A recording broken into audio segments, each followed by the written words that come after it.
Hi hello friends, அஸ்ஸலாமு அலைக்கும். Welcome back to my channel. இன்றைக்கி நம்ம சேனலில் என்ன ரெசிபியோட வந்திருக்கோம் அப்படின்னு பார்த்தீங்கன்னா, கனவா மீன் கிரேவி தான் பார்க்க போகிறோம். இன்றைக்கி கனவா மீன் வாங்கணுங்கிற ஐடியாவே சுத்தமாக இல்லைங்க. நான் என் சின்ன பையன் மீன் கேட்டனால ஏதாவது கட்லா, லோகு, ஃபிஷ் ஃப்ரைக்காக தான் வாங்க வந்தோம். ஆனால் சடனாக இவர் கனவா மீன் சொல்லிட்டாரு. 2 மீன் பார்த்தீங்கன்னா 1000 ருபீஸ் அப்படின்னாங்க. சூப்பராக இருந்துச்சு, பார்க்கவே நல்ல பெரிய பெரிய மீன். என் பையன் எடுத்து காமிக்கிறான் பாருங்கள். ஸோ இந்த மீன் எதுக்கு வாங்கினீங்க அப்படின்னு கேட்டால், உனக்காக தான் வாங்கினேன் அப்படின்ட்டார் சடனாக. பயபுலிக்க மேலே எவ்வளோ பாசம் பாருங்கள். ஆமாங்க, இது சாப்பிட்டா தலைவலி க்யூர் ஆகும் அப்படின்ட்டு ஏதோ ஒரு வீடியோவில் டாக்டர் சொல்லியிருக்காங்க. ஸோ உண்மையாலுமே இது மைக்ரேன் அப்படிங்கிற தலைவலியவே குணப்படுத்தும். அந்தளவுக்கு இதில் சத்துக்கள் இருக்குது.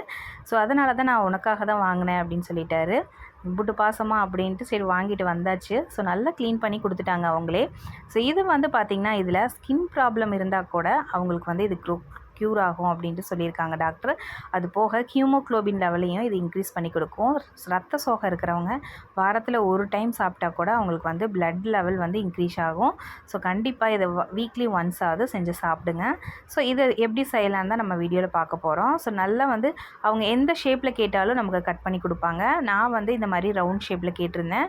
ஸோ அந்த மாதிரி கட் பண்ணி கொடுத்துட்டாங்க. நல்லா இதை 2-3 டைம்ஸ் நல்லா க்ளீன் பண்ணிட்டு வந்துடலாம். ஸோ பார்க்கவே இது பார்த்திங்கன்னா மல்லிகைப்பூ மாதிரி இருக்கும். இது பார்த்திங்கன்னா சின்ன சைஸ்லேயும் கிடைக்கும். இது பெரிய சைஸில் தான் நாங்கள் வாங்கிட்டு வந்தது. சின்ன சைஸில் பார்த்திங்கன்னா உங்களுக்கு அது கொஞ்சம் பிங்கிஷாக இருக்கும். இது கொஞ்சம் பிளாக்காக இருந்தது. ஸோ நல்லா வாஷ் பண்ணி எடுத்துகிட்டு வந்துடலாம். ஸோ அந்தளவுக்குலாம் இது கவுச்சி இருக்காது. ஸோ இதோட ஃப்ளஷ்ஷு பார்த்திங்கன்னா பெரிய சைஸில் இருக்கிறனால இது மட்டன் மாதிரி தான். ரொம்ப நேரம் எடுத்துக்கும் வேக வைக்கிறதுக்கு. நீங்கள் குக்கரில் கூட இது வேக வச்சு எடுத்துக்கலாம். ஸோ நான் பெரிய கடாயில் தான் வேக வச்சேன். ஸோ கண்டிப்பாக இதை வீக்லி ஒன்ஸ் குழந்தைங்களுக்கும் செஞ்சு கொடுங்க. ரத்த சோகை இருக்கிற குழந்தைங்களுக்கு அடிக்கடி செஞ்சு கொடுத்தீங்க அப்படின்னா ஹீமோக்ளோபின் லெவல் இன்க்ரீஸ் ஆகும். ஸோ இதில் B12 இருக்கிறனால இதில் பார்த்திங்கன்னா தலைவலி ப்ராப்ளம் இருந்துச்சுன்னா க்யூர் பண்ணி கொடுக்கும். ஸோ வாங்க இதை எப்படி செய்யலான்னு பார்த்துடலாம். அதுக்கு நான் ஒரு பேனில் ஆயில் ஆட் பண்ணிக்கிறேன். ஆயில் நல்லா ஹீட் ஆகட்டும். ஹீட் ஆன உடனே ஒரு டீஸ்பூன் சோம்பு ஆட் பண்ணிக்கிறேன். 2 பெரிய வெங்காயம் குட்டி குட்டியாக வெட்டி வச்சுருக்கேன், அதையும் நான் ஆட் பண்ணிக்கிறேன். நல்லா பொன்னிறமாக வதங்கி வரட்டும். இதோட 2 டீஸ்பூன் நான் இஞ்சி பூண்டு பேஸ்ட்டு ஆட் பண்ணியிருக்கேன்.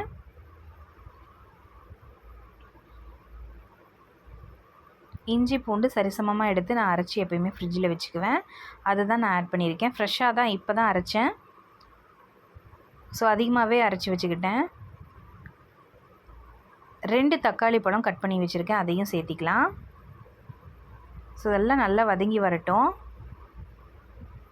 2 days ஒன்ஸ் நான் இஞ்சி பூண்டு பேஸ்ட் அரைச்சி வச்சுக்குவேன். ஸோ அதிகமாக தேவைப்படுறனால எனக்கு 1 டீஸ்பூன் மிளகாய் தூள் ஆட் பண்ணிக்கிறேன்.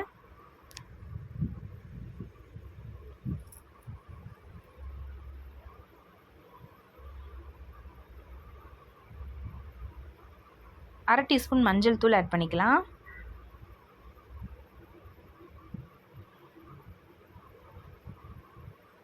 தேவையான அளவு நான் கல்லுப்பு ஆட் பண்ணிக்கிறேன். தக்காளி வெங்காயம் எல்லாமே நல்லா மசிஞ்சு வரட்டும். ஒரு லிட் போட்டு ஒரு 3 நிமிஷம் அப்படியே விட்டுருந்தேன்.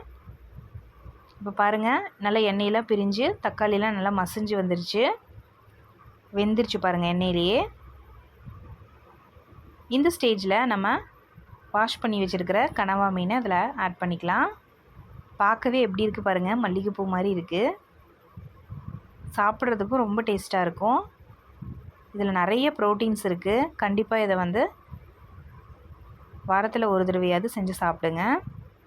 ஸோ இது நான் மசாலாலாம் படுற மாதிரி நல்லா திருப்பி விட்டுக்கலாம்.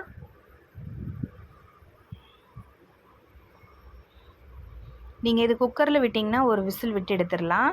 நான் கடாயில் தான் செய்கிறேன். இப்போது கொத்தமல்லி தழை தூவி விட்டு ஒரு லிட் போட்டு நான் 10 நிமிஷம் அப்படியே விட்டுறேன். இப்போ பாருங்கள், அந்த மீன்லேயே இருக்கிற தண்ணி எல்லாம் உங்களுக்கு வெளியே வந்திருக்கும். இந்த அளவுக்கு மீன் நல்லா ஹார்டாக மாறிடும். அதாவது அந்த கனவா மீன் பார்த்திங்கன்னா நல்லா கெட்டியாக இருக்கும், மட்டன் மாதிரியே.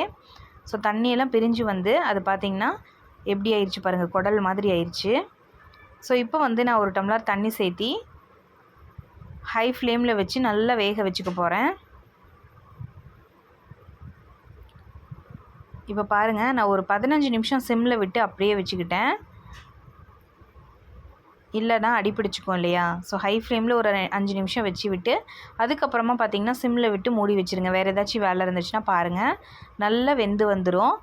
அவ்வளோதான். ஃபைனலாக கொஞ்சம் போல் கொத்தமல்லி தழை தூவி நம்ம சர்வ் பண்ண வேண்டியது தான். சூப்பரான கனவா மீன் கிரேவி ரெடி ஆயிருச்சு. டேஸ்ட்லேயும் சூப்பராக இருந்துச்சுங்க.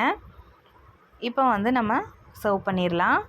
நான் இன்றைக்கி கனவா மீன் ஃப்ரையும் கிரேவியும் அதுக்கப்புறம் பார்த்திங்கன்னா லோகு மீன் ஃப்ரை செஞ்சுருந்தேன்.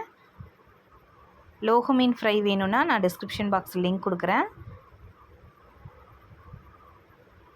மசாலா பிரியாமல் நல்லா டேஸ்ட்டாக இருக்கிற மாதிரி லோகு மீன் ஃப்ரை வந்து எப்படி செய்யலான்னு போட்டிருக்கேன். அதுக்கப்புறம் முட்டை குழம்பு கொஞ்சம் வச்சுருந்தேன். இந்த ரெசிபியோட லிங்க்கெல்லாம் டிஸ்கிரிப்ஷனில் கொடுக்குறேன். இந்த வீடியோ கண்டிப்பாக உங்களுக்கு பிடிச்சிருக்குன்னு நினைக்கிறேன்.